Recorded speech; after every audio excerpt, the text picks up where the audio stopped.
So we're going to talk about breathing and breath control and breath rate. And here's what I want you to kind of take away from this. Number one, every movement that you do that's cyclical has its own rhythm and its own sort of optimal breathing pattern that you can practice so that when you get into that situation and you're fatigued and you have to hit that exercise or movement, you know exactly what your breathing should be like. And it's almost like a comfort zone that you can develop. You can just get right into it. You know how it should feel. You know what you need to do. The basic breathing pattern that most people are going to use on a rowing machine that everybody has basically done is doing one breath per stroke. I'm going to try to breathe really loudly so you can hear that rhythm. I'm going to exhale at the back, and then I'm going to inhale as I'm in the recovery phase of the stroke. So it's going to sound like this.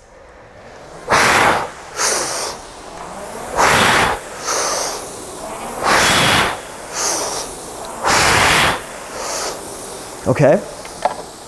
So that's pretty simple, and at moderate paces, that works really, really well. It's a comfortable breathing rate. Obviously, you don't have to breathe that loud. You're not going to try to make yourself lightheaded, but it's a comfortable breathing rate that you can maintain for slow to moderate speeds.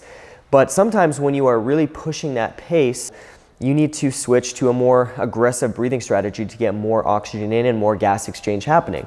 So with that, you want to do 2 breaths per stroke. Now, if you haven't done this before, this could feel a little bit awkward or confusing, but you just want to slow it down and practice it. I'm going to exhale at the back, breathe in as I'm doing the recovery phase, exhale at the front, and then inhale as I go back. So it's going to sound like this.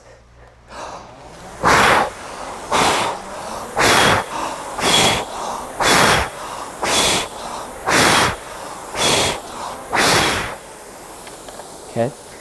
So that's going to make a big difference, because if I'm doing 25 strokes a minute, that's the difference between only being able to get 25 breaths in if I'm doing 1 breath per stroke, or 50 strokes in if I'm doing 2 breaths per stroke. That's a big difference in the amount of oxygen and gas exchange that I can accomplish. So I want you to think of this as a skill that can be practiced, and you want to do that not in a workout. You don't want to do it under fatigue. You need to get the feel and the rhythm of it in a non-fatigue based setting before you start pushing it and practicing it under fatigue with increasing sets or intensity or speed or what have you.